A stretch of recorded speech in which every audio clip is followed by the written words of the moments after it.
നിനക്ക് അച്ഛനമ്മ ഇല്ലാത്തതിന്റെ ഒരു കുറവേ മാറ്റി തരണമെന്ന് വിചാരിച്ചു. പക്ഷെ ഇതിങ്ങനെ പറഞ്ഞപ്പോ പോയി.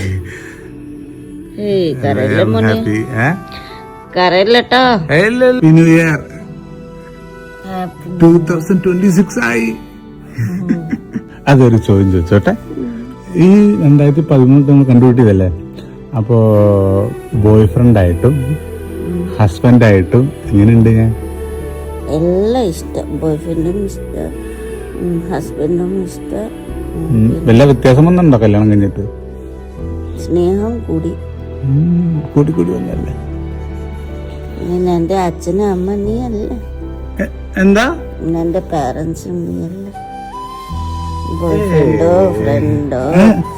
ബോയ് ഫ്രണ്ട് ഹസ്ബൻഡ് എന്റെ പാരന്റ്സ് ഒക്കെ നീ ആണ്. എന്റെ ലോകം, എന്റെ അപ്പുകൂട്ടം.